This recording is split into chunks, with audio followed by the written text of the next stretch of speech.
నమస్కారం, NS news కి స్వాగతం. నా పేరు ఉషా. ముందుగా ముఖ్యాంశాలు. రానున్న పుష్కరాల ఏర్పాట్లకు సమయం ఉన్నా గానీ ప్రణాళికలు రూపొందించి సిద్ధంగా ఉండాలని కొత్తపేట ఎమ్మెల్యే బండారు సత్యానందరావు అధికారులను ఆదేశించారు. కొత్తపేట మండల పరిషత్ కార్యాలయంలో ఆర్డీఓ శ్రీకర్ ఆధ్వర్యంలో అన్ని శాఖల అధికారులతో సోమవారం జరిగిన పుష్కరాల సమీక్షా సమావేశంలో ఎమ్మెల్యే సత్యానందరావు పాల్గొన్నారు. ఈ సందర్భంగా ఆయన మాట్లాడుతూ రానున్న పుష్కరాలకు దేశం నుండే కాకుండా విదేశాల నుంచి కూడా భక్తులు వచ్చే అవకాశం ఉందన్నారు. నియోజకవర్గంలో ఉన్న పుష్కర ఘాట్లు అభివృద్ధి పనులకు ప్రణాళికలు సిద్ధం చేసి ఉంచుకోవాలని సూచించారు.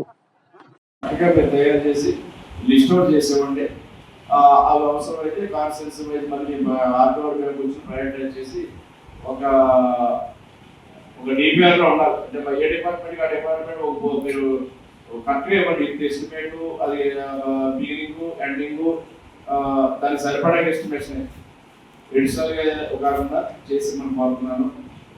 మన బయటకు మనకి వెళ్తాం మ్యాక్సిమం గ్రాంట్ మనకు అది అవకాశం కూడా ఉంది. కారణం రాజమండ్రి కొవ్వూరు తర్వాత 3 ప్రయత్నాలు మనం కంపల్సరీ దాన్ని ఎలివేట్ చేస్తాం. అవసరం పై లెవెల్లో కూడా నేను ట్రై చేస్తాను.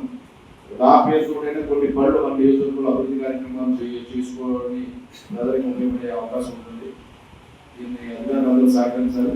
ఈ ప్రపోజల్స్ అన్ని మీరు సక్రమంగా రెడీ చేయాలని కోరుతూ వాళ్ళ ఆర్డర్ చెప్పారు. సమావేశంలో పెడితే బాగుంటుందని మనం ఇనిషియల్గా దాన్ని ఒకసారి చెప్తే మంచి కార్యక్రమం మీరు చేయండి కోరడం నన్ను ఆహ్వానించడం మీ అందరికీ కృతజ్ఞతలు తెలియజేసుకుంటూ మరొకసారి దీన్ని చాలా సమగ్రంగా రివ్యూ చేసుకుంటాం.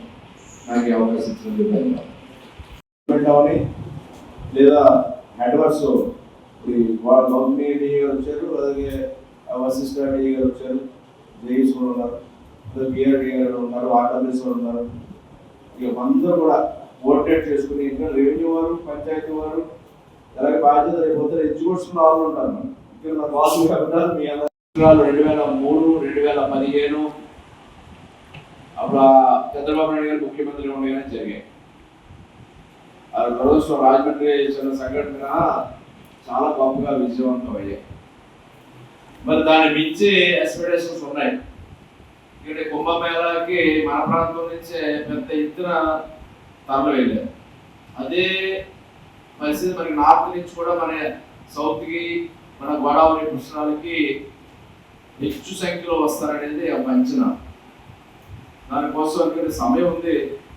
కానీ ఒక ప్రతిపాదనలు మనం పెట్టుకుని రెడీ చేసుకుంటే నెక్స్ట్ ఇయర్ మనకి అన్ని శాంక్షన్ వస్తాయి. లోపల ప్రిపరేషన్ వర్క్ అవుతుందంట. 2026, 27 ఎగ్జిక్యూషన్ అవుతుంది. 2026 బడ్జెట్ తర్వాత 1000 అనుకోవడం శాంక్షన్స్ వస్తాయి. ఆల్రెడీ 2025 నడుస్తుంది కాబట్టి ఈ పాలు మన ఏ రకంగా ప్రొజెక్షన్స్ ఇస్తే అవే రేపు నిధులు మంజూరు అవడానికి అవకాశం ఉంటుంది. మన ఆటోవారు మీరంతా చెప్పిన దాని ప్రకారం, మీరు అందరూ చెప్పిన దాని ప్రకారం ఇంకా పూర్తి స్థాయిలో ఇంకా ఎండోమెంట్ అంటే అన్ని దేవాలయాలు కూడా ఫేస్లిఫ్ట్ అవ్వాలి. అదే ఘాట్లన్నీ కూడా ఇంప్రూవ్మెంట్స్, రిపేర్లు అవ్వాలి.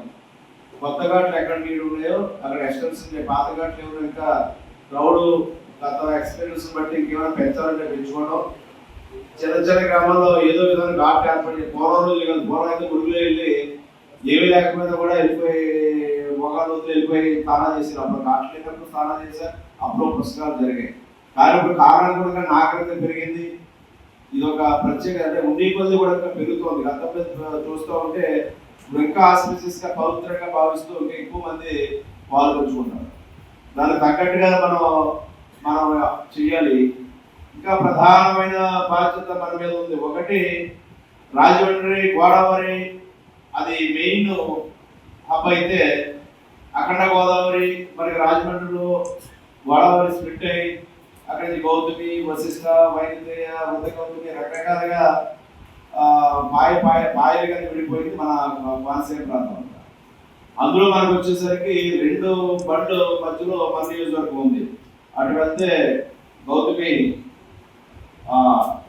వశిష్ఠ లెఫ్ట్ బ్యాంకు, ఇటు పక్క గౌతమి రైట్ బ్యాంకు, మళ్ళీ డీలిమిటేషన్ పుణ్యమని మళ్ళీ గౌతమి లెఫ్ట్ బ్యాంక్ కూడా మనకు వచ్చింది. అటు ఆర్మూర్ మండలం నుంచి ఉన్న లెఫ్ట్ బ్యాంక్ కూడా మన నియోజకవర్గంలో కలిసింది. అంటే 3 గంటలు వెంబడి మనకి ఘాట్ ఏర్పాట్లు చేసుకోవాల్సిన అవసరం కలిగింది. ఈ జొన్నాడ ఏమంటే అదనంగా మనకు కలిసారు.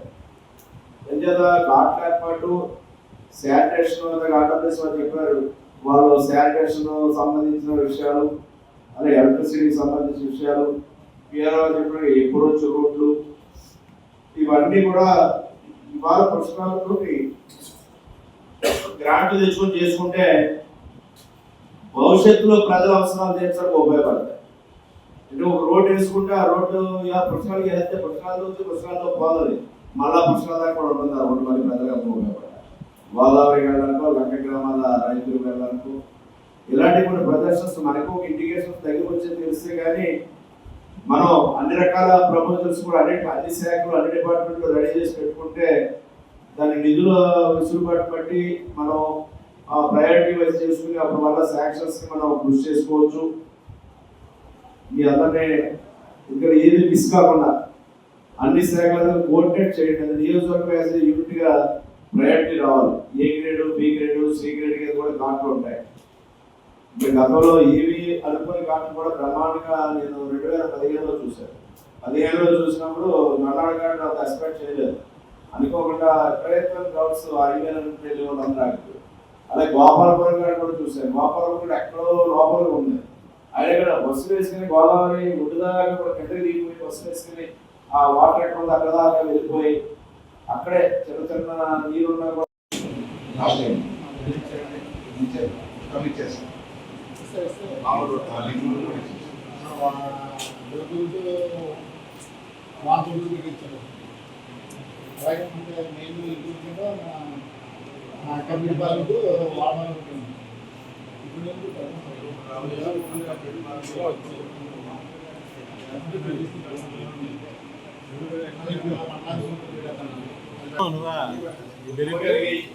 ఈవెంట్ ఉన్నది కాబట్టి రాజమండ్రి తర్వాత నెక్స్ట్ రాజమండ్రి తర్వాత